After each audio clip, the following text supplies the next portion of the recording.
السلام علیکم ورحمۃ اللہ وبرکاتہ۔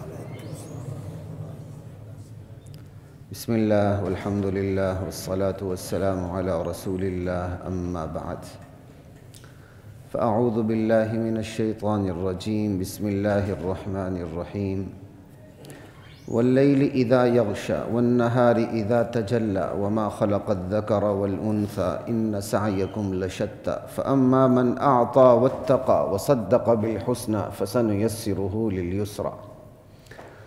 سورۃ اللیل ہے، 30ویں سپارے کی چھوٹی صورتوں میں سے ایک صورت، لیکن معانی کا سمندر ہے۔ اس صورت میں کم و بیش 12 حقیقتیں بیان ہوئی۔ اہل ایمان کو کن صفات کا مالک ہونا چاہیے؟ 3۔ جو اہل ایمان نہیں ان کے اندر کون سی 3 بڑی خامیاں ہوتی ہیں؟ 6۔ اللہ اکبر۔ پھر اللہ تعالیٰ نے بندوں کو ہدایات دینے کے لیے طریقہ کار اختیار کیا ہے؟ 3، 6، 9۔ پھر جو بندہ تقوی اختیار کرتا ہے اس تقوی کی 3 صورتیں کیا بنتی ہیں؟ 3، 12 ہے، چھوٹی سی صورت، 12 حقیقتیں 12، 13، 14 آیات کے اندر۔ ایک تو اس صورت کی خصوصیت یہ ہے۔ دوسری اس صورت کی خصوصیت یہ ہے کہ سورۃ اللیل کا نام سورہ ابی بکر ہے۔ اس صورت کا ایک نام سورہ ابو بکر ہے، کیونکہ اس میں اہل ایمان کی جو صفت بیان کی گئی ہے تقریباً مفسرین کا اجماع ہے کہ اس سے مراد ہی ابو بکر رضی اللہ تعالی عنہ۔ پھر الفاظ کے عموم میں وہ سارے آ جائیں گے جو اس کے پیچھے چلیں گے،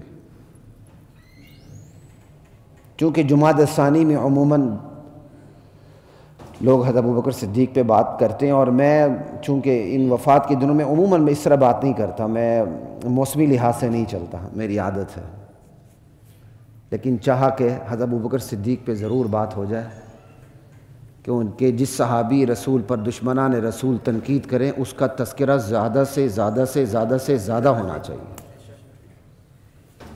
اور اس کے متعلق ہمیں اپنے عقیدے سے بھی آگاہ ہونا چاہیے۔ ابو بکر صدیق رضی اللہ تعالی عنہ وہ صحابی ہیں کہ جن کی صحابیت کا انکار کفر ہو جاتا ہے، کیونکہ قرآن کی بہت سی آیات کا مصداق براہ راست ابو بکر صدیق رضی اللہ تعالی عنہ۔ کہاں لے جائیں گے اس آیت کو؟ لا تحزن ان اللہ معنا۔ ابو بکر گھبرانا نہیں، غم نہیں کھانا، اللہ ہمارے ساتھ، غار ثور میں۔ کہاں لے جائیں گے ان آیات کو جو اماں عائشہ کی رضی اللہ تعالی عنہا کی پاک دامنی میں دفاع میں اللہ نے مدعی بن کے، قاضی بن کے، گواہ بن کے نازل کی، اور پھر ساتھ ابو بکر صدیق کا تذکرہ شروع کر دیا؟ کیونکہ ابو بکر صدیق رضی اللہ تعالی عنہ کے بھی ایک رشتہ دار اس سے متاثر ہو گئے تھے غریب رشتہ دار تھے، صحابی تھے۔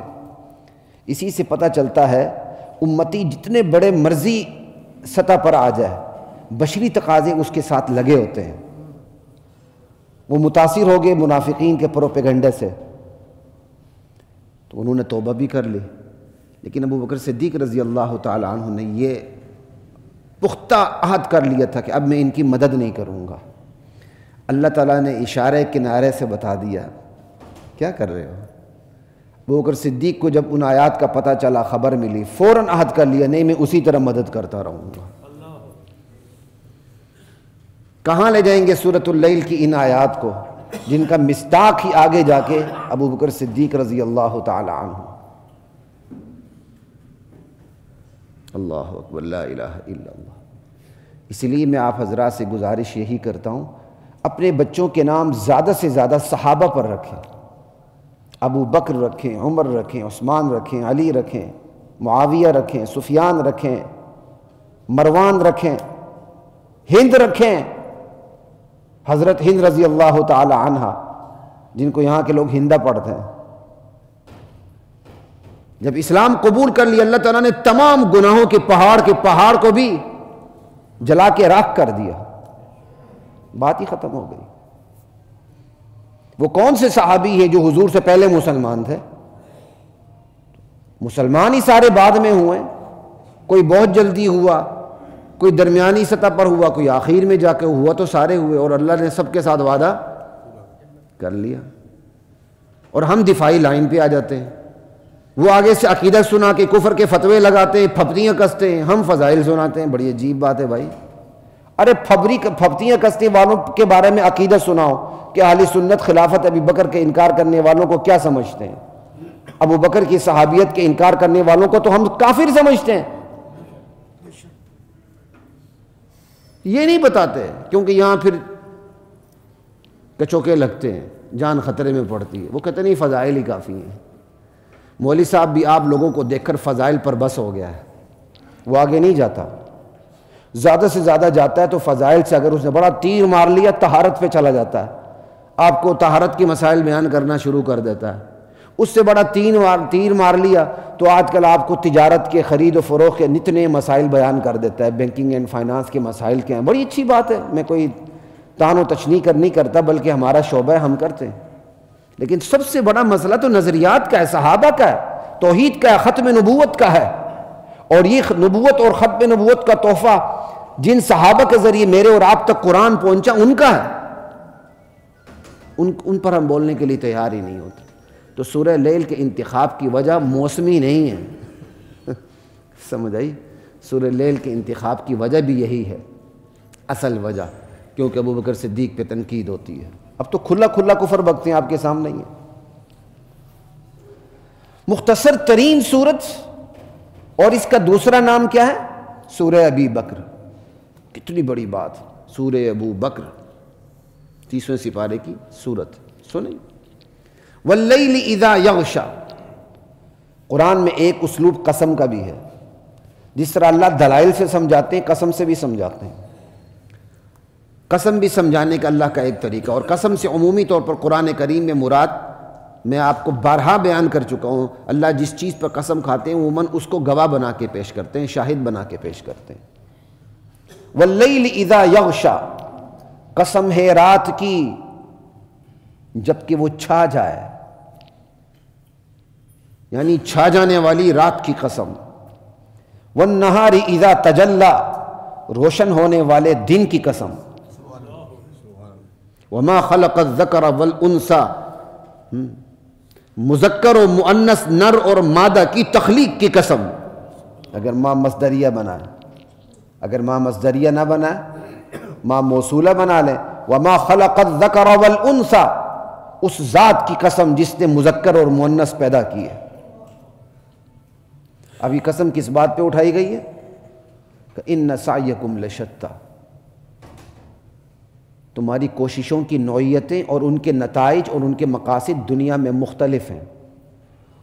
جس طرح لیل و نہار مختلف ہیں، شب و روز مختلف ہیں، ٹھیک، نر مادہ مختلف ہیں، بالکل اسی طرح تمہاری کوششوں کی نوعیتیں اور ان کے نتائج بھی مختلف ہیں۔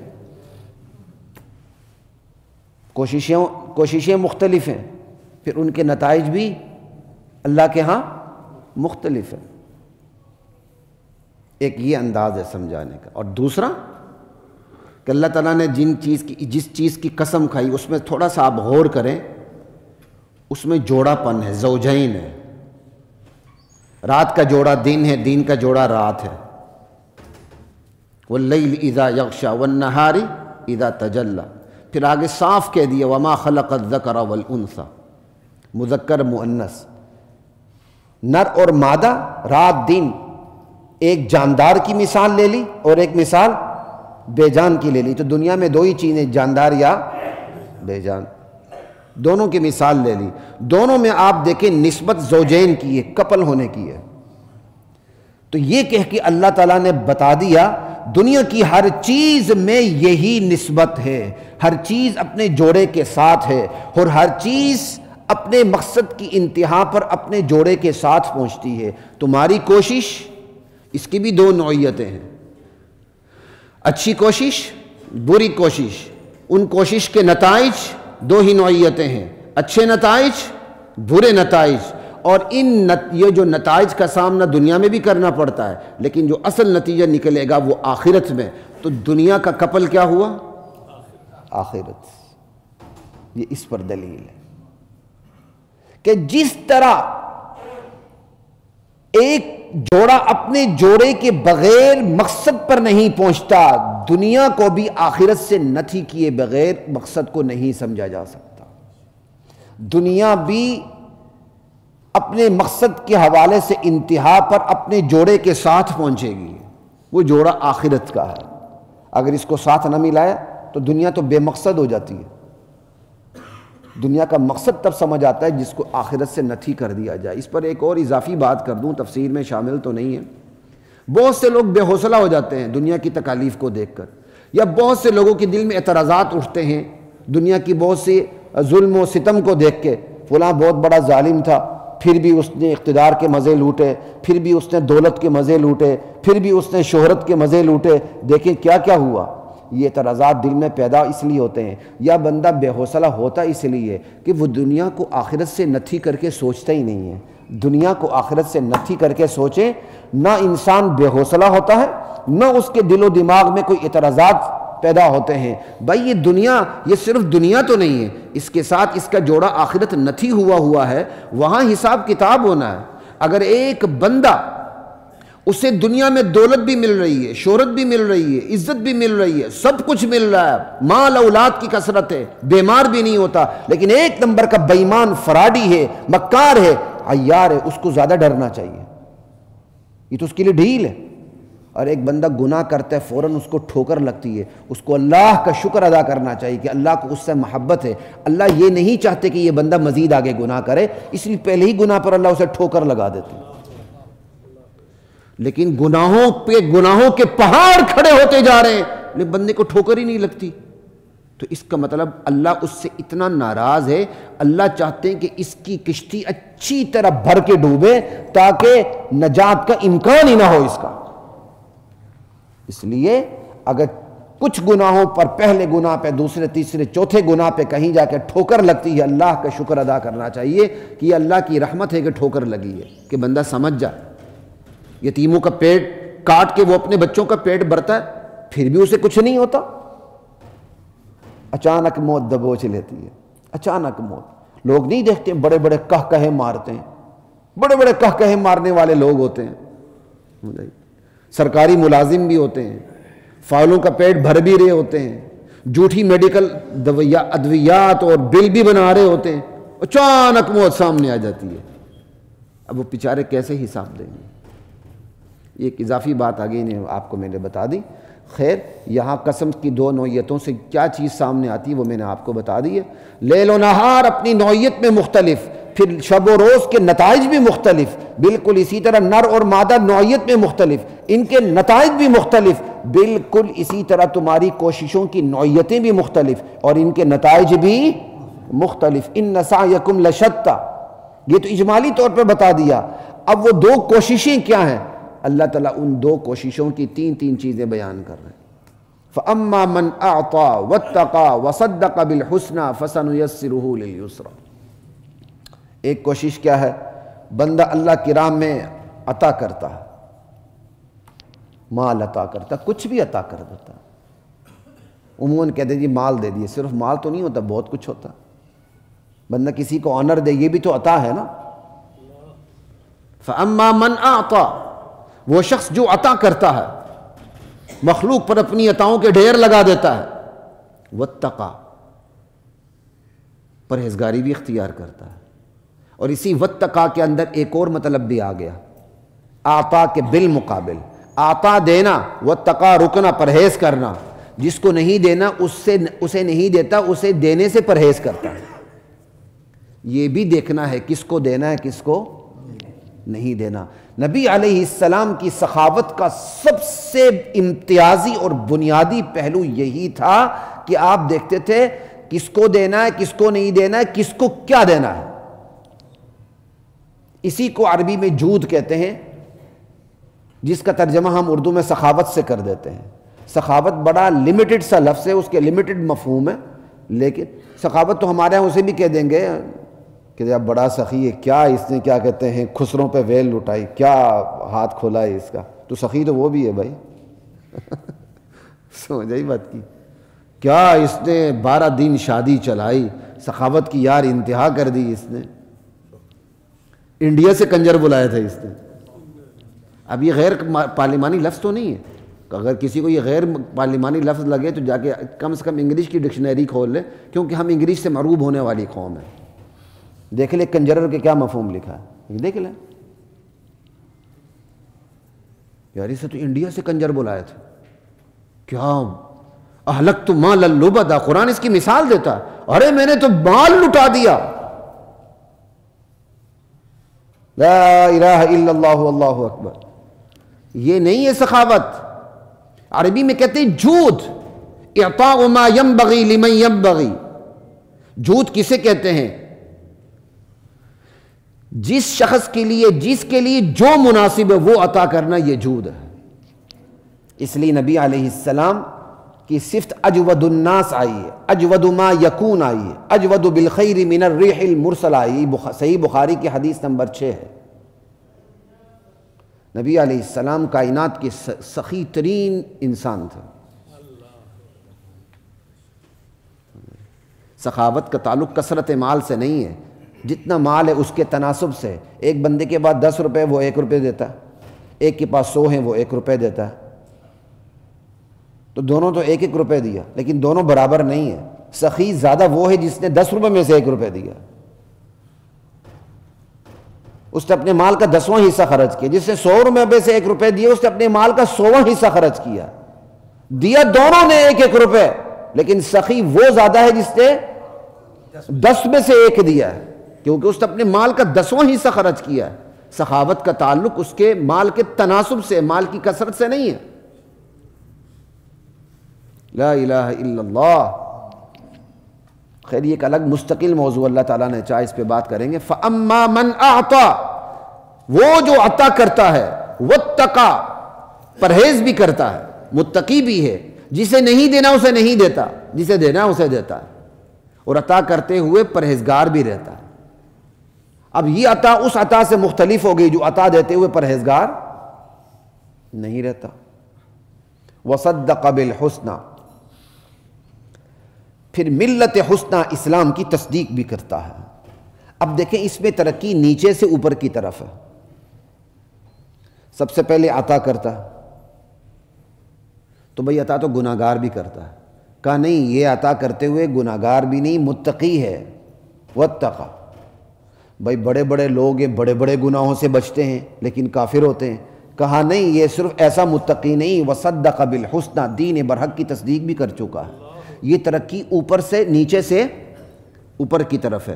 جیسے قرآن کریم کی اپنا ایک اسلوب، ایک کمال کا یہ اسلوب ہوتا ہے، انما حرم علیکم المیتۃ والدم ولحم الخنزیر وما اہل لغیر اللہ، تم پر مردار حرام ہے، خون حرام ہے، حالانکہ ہر خون حرام نہیں ہے، بہتا ہوا خون حرام ہے، باقی گوشت کے اندر کا خون تو حلال ہے۔ ولحم الخنزیر، اب یہ خون اس کی بھی قسمیں ہو گئی، کچھ حلال ہے کچھ حلال نہیں، تو یہ چھوٹا حرام ہوا، لیکن اس سے اوپر کا بڑا حرام ولحم الخنزیر، خنزیر حرام ہے، اس کا تو کوئی جزئی جائز نہیں ہے۔ یہ تو نہیں ہے کہ بھئی یہاں کا خنزیر جائز ہے وہاں کا خنزیر جائز نہیں، یورپ والے جو خنزیر کھاتے ہیں وہ بڑے مزے سے کھاتے ہیں لہٰذا جائز ہو گیا، ایسا تو نہیں ہے نا۔ لیکن لحم خنزیر سے بھی اوپر ایک چیز ہے، اللہ کے علاوہ کسی اور کے نام پہ جو چیز دی جائے، وہ خنزیر سے بھی زیادہ بدتر ہے۔ نیچے سے اوپر کی طرف ترقی ہوتی جا رہی ہے۔ اللہ اکبر،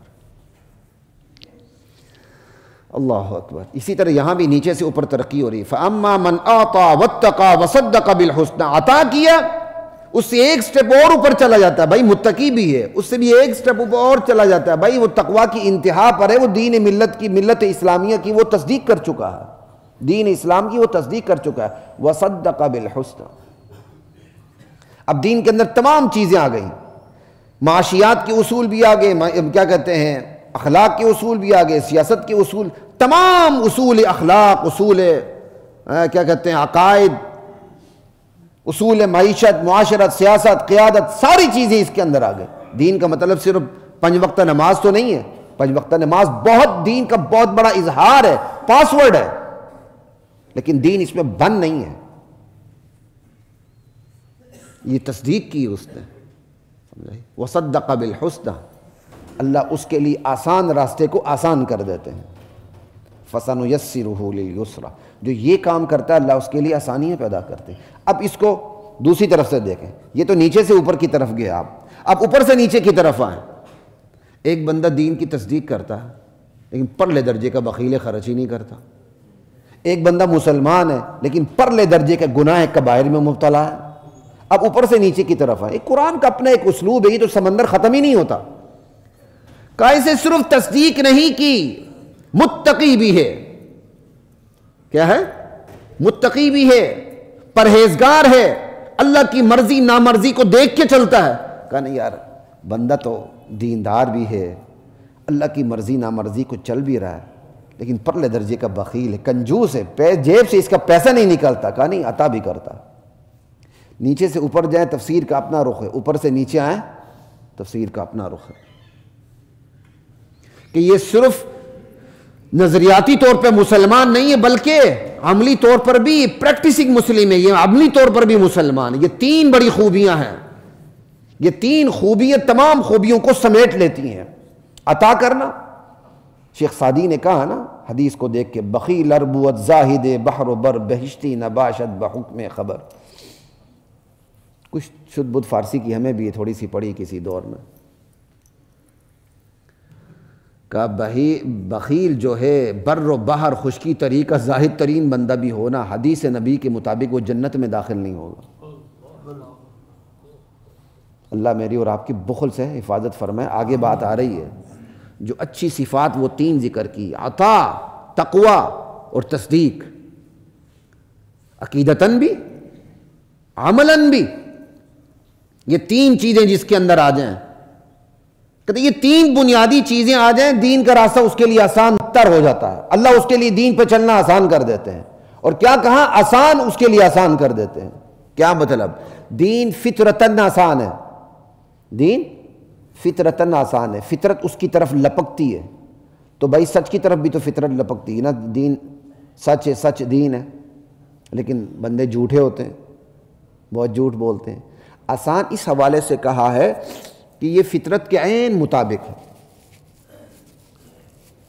جس کی فطرت سلیمہ ہو، جس کی فطرت سلیمہ ہو، اسے گناہ مشکل لگتا ہے، نیکی آسان لگتی ہے. نماز کا ٹائم ہو جائے وہ بے چین ہوتا ہے، جب تک نماز نہ پڑھے اسے چین ہی نہیں آتا. میٹنگ ہو رہی ہے، صاحب نے بٹھایا ہوا ہے، آپ صاحب کو کچھ کہہ نہیں سکتے، بار بار گھڑی کو دیکھ رہے ہیں، بار بار گھڑی کو دیکھ رہے ہیں. اگر تھوڑے سے صاحب کے ساتھ بے تکلف ہیں، آپ کہہ دیتے ہیں سر نماز کا ٹائم ہو گیا، اور آپ جب تک نماز نہ پڑھے آپ کو آرام نہیں آتا. اور کیا چاہیے بھائی آپ کو؟ لیکن اگر نماز کا ٹائم ہو گیا، نماز کا تصور ہوتے ہی بے چینی ہونے لگے، یار کیا ہو گیا، پھر نماز کا ٹائم، ابھی تو ظہر پڑی تھی بھی اثر آ گئی. پھر اپنے ایمان کی فکر کریں. یہ میرے سمیت ہر ایک کے لیے. اوہ فجر ہو گئی، کیسے اٹھیں گے سردیوں میں، اوپر سے لوڈ شیڈنگ، پانی ٹھنڈا، وضو کیسے کرنا؟ ایمان کی فکر کریں. مومن تو وہ ہے وقت ہو جائے، وہ وقت پہ وہ فریضہ ادا نہ ہو رہا ہو تو اس کی بے چینی دور ہی نہ ہو. یہ ہے فَسَنُيَسِّرُهُ لِلْيُسْرَى. یہ 3 بڑی خوبیاں آ جائیں، بندہ تصدیق بھی کرے، عطا بھی کرے، جہاں جہاں ضرورت ہو وہاں عطا کرتا چلا جائے، تو باقی دین پر عمل کرنا آسان ہو جاتا ہے. اللہ تعالیٰ آسانیاں پیدا کر دیتے ہیں. 3 بڑی خوبیاں کہی نا، نظریاتی طور پر تصدیق کرے، عطا کرے اور تقوی اختیار کرنے کی کوشش کرے. یہ 3 بڑی چیزیں ہیں. تو دین تو پوری زندگی ہے، وہ سارا کچھ اللہ آسان کر دیتے. دین تو بائی نیچر ویسے ہی آسان ہے. ہاں ابتدا میں دین مشکل لگتا ہے، وہ دشوار گزار گھاٹی ہے جو سورہ بلد کے اندر بھی ہے، فَلَقْتَحَمَ الْعَقَبَةَ وَمَا أَدْرَاكَ مَا الْعَقَبَةُ. یہ بندہ دشوار گزار گھاٹی چل نہیں سکا. دین کے لیے دین کا امتحان یہ ہے، دین کے قریب آئیں گے آپ کو دشوار لگے گا، لیکن جیسے ہی دین کی گھاٹی چلتے چلے جائیں گے وہ آسان سے آسان تر ہوتا چلا جائے گا. پھر دین اس لیے بھی آسان ہے کہ وہ اپنے نتیجے کے حوالے سے آسان ہے. آپ کی ایک منزل مقصود ہے، وہ منزل مقصود کی تڑپ مشکل راستہ آسان کر دیتی ہے. اگر وہ آپ کی منزل مقصود نہیں ہے، وہ ایک قدم چلنا بھی آپ کے لیے دشوار ہو جاتا ہے. لیکن اگر منزل مقصود بہت اونچی ہے تو آپ کے لیے رات کو جاگنا بھی آسان ہوتا ہے. یہ مقابلے کی تیاری کرنے والے آپ دیکھیں نا، ساری دن رات ایک کر دیتے ہیں، کئی پاگل ہو جاتے ہیں، نہ سو کے میرے اپنے ایک عزیز دور کے نہ سو کے بیچارے پتہ نہیں مقابلے کی تیاری کر رہے تھے، کیا پی یو میں پڑھتے تھے، لاء کرتے تھے، پاگل ہو گئے. بندہ نہ سو کے بھی پاگل ہو جاتا، سمجھائیے. وہ ایک الگ فتنہ ہے کہ پاکستان بنا تو جو انتظامی ڈھانچہ وہی آ گیا، بڑی بڑی ڈگریوں والے پیچھے رہ جاتے ہیں، بی اے پاس کرنے کے بعد رٹا لگا کے سیٹوں پہ آ جاتے ہیں. یہ ایک الگ بحث ہے، سمجھائیے. نوکر شاہی کی جو ڈیزائن کیا گیا وہ خاص طریقہ کار سے ڈیزائن کیا گیا. لا الہ الا اللہ. اس میں دانشور نہیں ہوتے ہیں، اس میں صرف یسر کرنے والی مخلوق ہوتی ہے. بس یہ ایک الگ موضوع کا، اللہ تعالیٰ نے کبھی چاہا تو اس پہ بات کریں گے. اس میں آپ کو دانشور نہیں ملیں گے، آپ کو تھنکر نہیں ملیں گے. اس میں یسر کرنے والی ایک خاص مخلوق ہوتی ہے جو صف باندھے. یہی تو فتنہ ہوتا ہے. اسی فتنے کو ہم نے کیا سمجھ لیا؟ عروج. لا الہ الا اللہ واللہ اکبر. اور بہت سی باتیں ہیں لیکن کرتے ہوئے پر جلتے ہیں ہمارے بھی. جو ڈائریکٹ آ رہے ہوتے ہیں، جو انڈائریکٹ آ رہے ہوتے ہیں، مزاج میں کتنا فرق ہوتا ہے. یہ فرق کیوں ہوتا ہے؟ یہی تو فرق ہوتا ہے. جو سمجھ گئے ٹھیک ہے، نہیں سمجھے ان کی مرضی. لا الہ الا. اس لیے یہ بڑا فرق ہوتا ہے، سمجھ رہی بات کی. حریت جو ہوتی ہے نا وہ ایک الگ چیز ہے، وہ اللہ کی بہت بڑی نعمت ہے، بہت بڑی نعمت ہے. فَأَمَّا مَنْ أَعْطَى وَاتَّقَى وَصَدَّقَ بِالْحُسْنَى فَسَنُيَسِّرُهُ لِلْيُسْرَى. اللہ دین جو بائی نیچر آسان ہے، دین جو اپنے نتیجے کے حوالے سے آسان ہے، بظاہر مشکل ہے، اللہ اس کے لیے اس آسان کو آسان تر کرتے دیتے ہیں. فَسَنُيَسِّرُهُ لِلْيُسْرَى. وَأَمَّا مَنْ بَخِلَ وَاسْتَغْنَى وَكَذَّبَ بِالْحُسْنَى فَسَنُيَسِّرُهُ لِلْعُسْرَى. اب آگے اس کے بالکل متضاد، اور وہ جو بخل کرتا ہے، واستغنا، اور پھر رب سے بے نیاز بھی ہو جاتا ہے، مخلوق کی ضرورتوں سے بے نیاز بھی ہو جاتا ہے، دین کی ضرورتوں سے بے نیاز بھی ہو جاتا ہے. وَكَذَّبَ بِالْحُسْنَى، یہاں تک کہ پھر وہ دین برحق کی تکذیب بھی کر ڈالتا ہے. فَسَنُيَسِّرُهُ لِلْعُسْرَى. ہم اسے کٹھن راستے پر چلنا آسان کر دیتے ہیں. گناہ کا راستہ کٹھن راستہ ہے، لیکن جس کی نیچر خراب ہو جائے تو وہ گناہ کا راستہ اس کے لیے آسان تر ہو جاتا ہے، لیکن نتیجے کے اعتبار سے پھر بھی کٹھن راستہ ہے. گناہ کے لیے تو اپنے آپ کو بندہ لڑک جائے اور چھوڑ دے اپنے آپ کو، جاتا ہے پھر گڑھے میں، آسان ہے، لیکن اپنے نتیجے کے اعتبار سے کٹھن ہے. دنیا میں بھی نتیجہ، آخرت میں بھی. جتنے بڑے مرضی منصب پر کوئی ہو، لیکن ایک نمبر کا بےایمان ہے، کرپٹ ہے، بدعنوان ہے، بد کردار ہے، سر جی سلام، اور بعد میں ماں بہن کی گالیاں لوگ دیتے ہیں اس کو، اور اپنے وہ منصب سے اتر بھی جائے پھر بھی لوگ اس کو بددعائیں دیتے رہتے ہیں. اسی IMF ورلڈ بینک کے دفتر کے سامنے آج یہی یورپ کے لوگ کھڑے ہیں احتجاج کرتے ہوئے کہ تم نے دنیا کو کون سا معاشی نظام دیا ہوا ہے، تم نے تو سب کو جکڑ کے رکھ دیا. بندے کا کردار ٹھیک نہ ہو وہ دنیا میں بھی ذلیل و خوار ہو جاتا ہے. کہ وَأَمَّا مَنْ بَخِلَ، جو بخل کرتا ہے. یہ اس کے متضاد تین ایسی خامیاں ہیں جو بندے کو لے کے ڈوبتی ہیں. بخیل، ہم کسے بخیل سمجھتے ہیں؟ جو اپنے اوپر خرچ نہ کرے، بال بچوں پہ خرچ نہ کرے، ہم کہتے ہیں یہ بخیل ہے. شریعت کسے بخیل سمجھتی ہے؟ جو اپنے اوپر بھی خرچ کرے، بال بچوں پر بھی خرچ کرے، گرد و پیش پر بھی خرچ کرے، بہانے سے بڑی بڑی مجالس کنڈکٹ کرے اور اس میں بڑی دعوتیں دے، محفلیں برپا کرے، بہانے سے اپنے مزاج کے لوگوں کو، سیاسی لوگوں کو، غیر سیاسی لوگوں کو، اپنے فیلڈ کے لوگوں کو بلائے تاکہ کسی طرح مجھے اپرچونٹیز ملے، میں آ گیا ہوں. یہی ایک بڑا بہترین ہتھیار ہے وقت کا. ٹھیک ہے، لیکن جہاں دین کی ضرورتیں وہاں وہ خرچ نہیں کرتا. شریعت کہتے ہیں یہ پکا بخیل ہے. شریعت بخیل اسے نہیں سمجھتی جو دین کے مطابق خرچ کرتا ہے. جو دین کے تقاضوں کے مطابق خرچ نہ کرے اور اپنی تقاضوں کے مطابق چاہے وہ پوری دنیا پہ اپنا مال لٹا دے، شریعت اسے کبھی بھی سخی سمجھنے کے لیے تیار نہیں. شریعت کہتی یہ بخیل بندہ ہے. اللہ کی مخلوق پہ خرچ کرنے کی کیا نوبت آنی چاہیے. اللہ کی مخلوق بھوکی ہے, اس کا پیسہ ہی نہیں نکلتا, اس کا پیسہ تو صرف اپنے سٹیٹس کے لوگوں کے لیے نکلتا. اللہ کا دین پیسے خرچ کرنے کے لیے منتظر ہے کہ اللہ کے دین کے لیے کوئی پیسہ خرچ کرے, اگلا خرچ کرنے کے لیے تیار ہی نہیں ہوتا. انفاق معیشت یہ دنیا کا, حاضر دنیا کا سب سے بڑا ہتھیار ہے, اسلحے سے بھی بڑا ہتھیار بنتا جا رہا ہے. ایسے میں بندہ دین کی ضروریات کا خیال نہ رکھے کہ کہاں خرچ ہونا چاہیے, دین کے تقاضے کیا ہیں, مخلوق کے تقاضے کیا ہیں. مخلوق کو تو اللہ نے اپنی فیملی, اپنا کنبہ قرار دیا ہے. الخلق عیال اللہ, اللہ کی مخلوق اللہ کا کنبہ ہے. اور بندے کو اللہ کے کنبے کی فکر نہ ہو, اللہ ہی کا پیسہ ہاتھ میں لے کے اپنے تقاضوں کے مطابق خرچ کرنا, پوری دنیا لٹا دے, بخیل ہے بندہ. اور شریعت کے تقاضوں کے مطابق مناسب طریقے سے بھی خرچ کرے. 10 روپے ہیں تو 1 بھی روپے خرچ کرے گا, 100 ہے 1 بھی خرچ کرے گا تو انشاءاللہ بخل سے نکلے گا باہر. لا الہ الا اللہ واللہ اکبر. ہم نے پتہ نہیں بخیل کسے سمجھ لیا. وَأَمَّا مَنْ بَخِلَ وَاسْتَغْنَى, جو بخل کرتا ہے, جو بخل کرتا ہے نا, اس کا لازمی نتیجہ کیا ہوتا ہے, وہ بے نیاز ہو جاتا ہے. کیوں؟ بخیل بندے کو دوسروں کی ضرورت کی پرواہ, اس لیے آگے وستغنا کہا. بخل بھی کرتا ہے, جب بخل کرے گا تو اس نیچر کا ریزلٹ کیا ہے, وستغنا, بے پرواہ ہو گئے. مخلوق کی ضرورتوں سے بے پرواہ, اللہ کے دین کی ضرورتوں سے بے پرواہ. اور اگر وہ اپنے بینک بیلنس ہی بڑھاتا جا رہا ہے, بال بچوں پر بھی خرچ نہیں کرتا, تو وہاں سے بھی بے پرواہ. اور سب سے بڑھ پر خود اللہ سے بے پرواہ. جب قارون کو کہا گیا خرچ کرو اپنے مال میں سے, اللہ تعالیٰ نے تو یہ مال دیا, تو اس نے جواباً کیا کہا تھا, انما اوتیتہ علی علم عندی. ارے یہ مال, یہ تو میں نے اکنامکس کی بہت بڑی ڈگری لی ہے. یہ آج کے ماحول کی بات کر رہا ہوں نا. انما اوتیتہ علی علم عندی, یہ جو مجھے ملا یہ تو میرے اس علم کی بدولت ملا جو میرے پاس ہے. تو تجارت میں معیشت اور اصول تجارت ہی چلیں گے نا, اسی کا علم اس کے پاس تھا.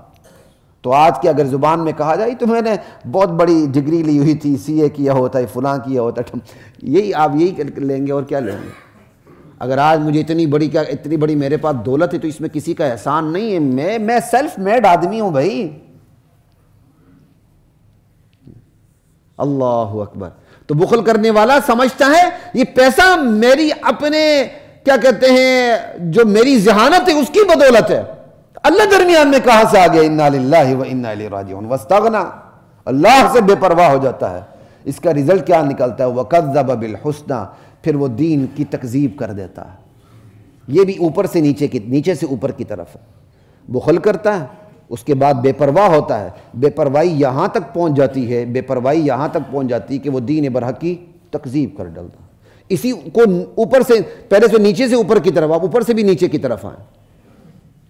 جب بندہ دین حق کی تکذیب کرتا ہے تو پھر اس کو نظر بھی نہیں آتا کہ مجھے کہاں خرچ کرنا کہاں نہیں. جب تکذیب کرتا ہے تو وہ بے نیاز بھی ہو جاتا ہے. اللہ اکبر. آج الحمدللہ ہم مسلمان ہیں عقیدتاً, لیکن صورتاً یہ ساری چیزیں ہمارے اندر ہیں. زبان سے کہہ دیتے ہیں کہ نہیں دین برحق ہے, چلے عقیدے کی حد تک بھی یہ تصدیق بالقلب بہت سے ساتھیوں میں اللہ مجھے بھی نصیب فرمائے, آپ کو بھی نصیب فرمائے, کمال نصیب فرمائے, سمجھ آئی.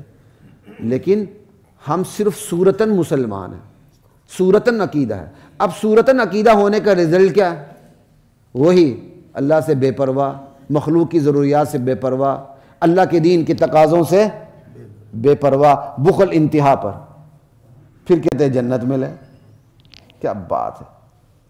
وَأَمَّا مَنْ بَخِلَ وَاسْتَغْنَى وَكَذَّبَ بِالْحُسْنَى فَسَنُيَسِّرُهُ لِلْعُسْرَى.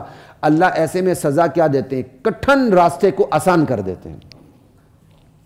یہ سزا ہے کہ جو بندہ بخل کرتا ہے, مخلوق کی ضرورتوں سے, دین کے تقاضوں سے, اللہ سے بے پرواہ ہو جاتا ہے, دین برحق کی تکذیب کرتا ہے, اللہ کٹھن راستہ اس کے لیے اتنا آسان کر دیتے ہیں کہ اب اسے برائی اچھائی لگتی ہے, اچھائی برائی لگتی ہے.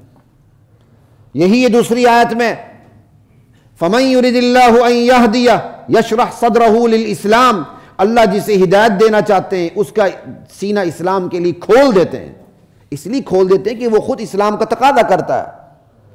وَمَن يُرِيدْ أَن يُضِلَّهُ، اور جس کے کرتوتوں کے باعث اللہ تعالیٰ اسے گمراہ رکھنا چاہتے ہیں، گمراہ کرنا چاہتے ہیں، يَجْعَلْ صَدْرَهُ ضَيِّقًا حَرَجًا، اللہ اس کے دل کو تنگ کر دیتے ہیں، كَأَنَّمَا يَصَّعَدُ فِي السَّمَاءِ، وہ دین کی باتوں کو سوچتا ہے نا تو ایسا وہ تنگ ہو جاتا ہے کہ ابھی اس کی روح پرواز کر کے اوپر جانے لگی۔ تو آپ ایسے لوگوں کو دیکھتے نہیں ہیں، آپ ایسے لوگوں کو دیکھتے نہیں دنیا میں، دین کی بات کرے ان کے تیور ہی بدل جاتے ہیں، وہ دین کی بات سننا ہی نہیں چاہتے، وہ کہتے ہیں یار مولویوں کی باتیں چھوڑو، اپنی بات کرو، انا للہ و انا الیہ راجعون۔ اللہ کو بندے کی فطرت کا پتہ ہے، اللہ تعالیٰ نے تو قرآن میں کہہ دیا ہے کہ میں جس کو اس کے کرتوتوں کے باعث گمراہ کرنا اور رکھنا چاہتا ہوں ایسا بنا دیتا ہوں کہ وہ دین کی بات اور اچھائی کی بات سن کے ہی اس کی روح پرواز کرنے لگتی ہے، اس کا دل تنگ ہو جاتا ہے۔ لا الہ الا اللہ۔ فَسَنُيَسِّرُهُ لِلْعُسْرَى، کٹھن راستے کو اللہ آسان کر دیتے ہیں، گناہ کو آسان کر دیتے ہیں، برائی کو آسان کر دیتے ہیں، برائی اس سے اچھی لگتی ہے۔ وَمَا يُغْنِي عَنْهُ مَالُهُ إِذَا تَرَدَّى، یہی مال جس نے اس کی عقل بگاڑی، اس کی مت مار دی، جب یہ جہنم میں گرے گا تو اس کا مال اس کے کام نہیں آئے گا۔ وَمَا يُغْنِي عَنْهُ مَالُهُ إِذَا تَرَدَّى إِنَّ عَلَيْنَا لَلْهُدَى۔ اب یہ ہدایت کے تین طریقے، تین صورتیں اللہ تعالیٰ نے بتائیں کہ یہ ہدایت ہمارے ذمے ہے، ہم نے جس طرح مخلوق کو پیدا کیا ہدایت راستہ دکھائیں گے، لیکن جبراً ہدایت کسی کو نہیں دیں گے، راستہ ضرور دکھائیں گے۔ إِنَّ عَلَيْنَا لَلْهُدَى وَإِنَّ لَنَا لَلْآخِرَةَ وَالْأُولَى۔ اب یہ دوسرا طریقہ ہے بندوں کو سمجھانے کا، سن لو ہمارے ہاتھ میں ہے دنیا اور آخرت بھی۔ یہ نہیں کہ ہم ہدایت دیں گے تمہارے ذہن میں یہ آ جائے کہ بھائی جو دین پر آتا ہے اس کے پاس تو دنیا ہوتی ہی نہیں ہے، وہ تو دنیا کی چھٹی ہو جاتی ہے۔ نہیں، دنیا آخرت دونوں ہمارے پاس ہیں، تم دین پہ آؤ تمہیں دنیا بھی ملے گی انشاءاللہ۔ ہاں وہ اللہ کی حکمت ہے کس کو کتنا دینا ہے، کس کو کتنا نہیں دینا۔ اللہ کہتے ہیں دنیا آخرت دونوں میرے پاس ہیں، تم انکار کر کے میری سلطنت میں کمی نہیں کر سکتے، اقرار کر کے تم میری سلطنت میں اضافہ نہیں کر سکتے، بھاگ کے تم کہیں جا نہیں سکتے۔ وَإِنَّ لَنَا لَلْآخِرَةَ وَالْأُولَى، سارے مفاہیم اس کے اندر ہے۔ فَأَنذَرْتُكُمْ نَارًا تَلَظَّىٰ، یہ ہے ہدایت دینے کا تیسرا طریقہ اللہ کا، میں تمہیں ڈرا رہا ہوں ایسی آگ سے جو بھڑک رہی ہے، دہکتی آگ سے تمہیں ڈرا رہا ہوں، بھڑکتی آگ سے ڈرا رہا ہوں۔ فَأَنذَرْتُكُمْ نَارًا تَلَظَّىٰ لَا يَصْلَاهَا إِلَّا الْأَشْقَىٰ، اس میں بدبخت ہی گرے گا، سب سے بڑا جو بدبخت ہے۔ یہاں اشقا کہا، اس کا مطلب نہیں کم بدبخت نہیں گرے گا، نبی علیہ السلام کے سامنے جس نے دین کا انکار کیا وہ سب سے بڑا بدبخت ہے باقی بدبختوں کے مقابلے میں، اور نبی علیہ السلام کی موجودگی میں جس نے ایمان قبول کیا وہ سب سے بڑا اتقیٰ ہے باقی تقیوں کے متقین کے مقابلے میں۔ ان اتقیٰ میں پھر سب سے بڑے اتقیٰ ابوبکر صدیق رضی اللہ تعالی عنہ امت میں، اور اس آیت کا مصداق قریب مفسرین کا اجماع ہے کہ مراد ہی ابوبکر صدیق رضی اللہ تعالی عنہ۔ آگے بات آ رہی ہے، بات ختم ہو رہی، 2-3 منٹ میرے پاس ہیں۔ وَسَيُجَنَّبُهَا الْأَتْقَى الَّذِي يُؤْتِي مَالَهُ يَتَزَكَّى، اللہ تعالیٰ اس جہنم سے اس شخصیت کو بچائیں گے جو امت میں سب سے بڑا اتقیٰ ہے، اور امت میں سب سے بڑے اتقیٰ کون ہے؟ ابوبکر صدیق رضی اللہ تعالی عنہ۔ اور پھر ان کے مال کے بارے میں بھی یہاں ذکر ہے، الذی یؤتی مالہ، جو اپنا مال دیتا ہے، یتزکیٰ، اللہ کے راستے میں مال اس لیے خرچ کرتا ہے کہ وہ پاک ہو جائے۔ مال خرچ کرنے کے 3 نیتیں بتائی ہیں یہاں ابوبکر صدیق کی رضی اللہ عنہ، کہ ایک تو پاک کرنے کے لیے وہ مال دیتا ہے، ایک وَمَا لِأَحَدٍ عِنْدَهُ مِن نِعْمَةٍ تُجْزَىٰ، وہ کسی پر خرچ اس لیے نہیں کرتا کہ اس نے کسی کا احسان کا بدلہ اتارنا ہو، یا یہ انتظار میں ہو کہ میں کسی کے ساتھ 1 روپے کی نیکی کروں اللہ میرے ساتھ 100 روپے کی نیکی کرے۔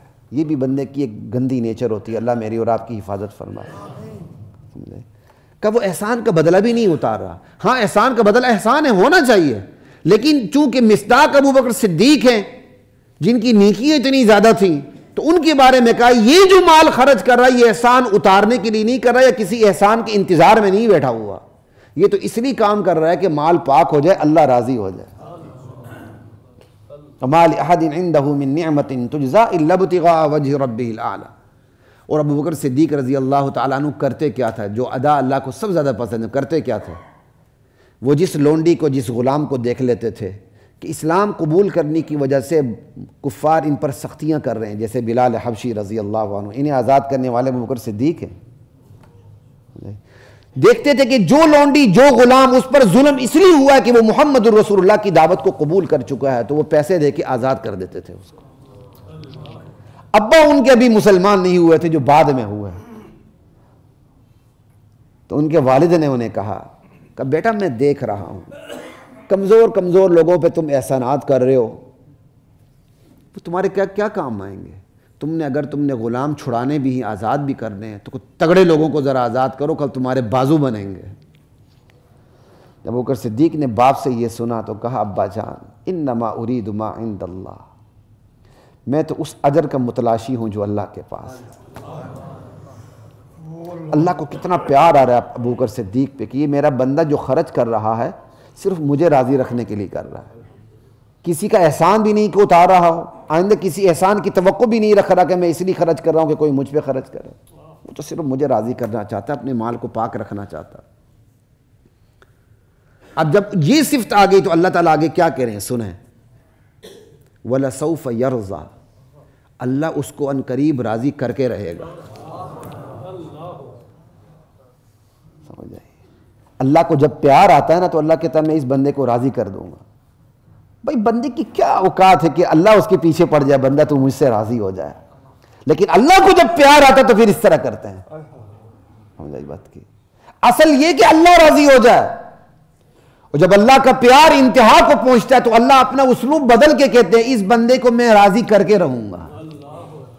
جیسے اللہ نے ہمارے نبی کے بارے میں فرمایا وَلَسَوْفَ يُعْطِيكَ رَبُّكَ فَتَرْضَىٰ، ہم آپ کو وہ عطائیں دیں گے کہ آپ راضی ہو جائیں گے. اور یہی انداز اللہ تعالیٰ نے اپنے نبی کے یار غار کے لیے استعمال فرمایا وَلَسَوْفَ يَرْضَىٰ. اور سوف یہاں تاکید کے لیے، لام بھی تاکید کے لیے، یا سوف مستقبل کے لیے. لام تاکید کے لیے گرامیٹیکلی بات ہے، ویسے میں نے آپ کو بتا دی. کہا البتہ بالضرور ان قریب میں ابوبکر کو راضی کر کے رہوں گا. اللہ ہمیں بھی اس پیچھے پیچھے چلنے کی توفیق عطا فرمائے. وآخر دعوانا الحمدللہ.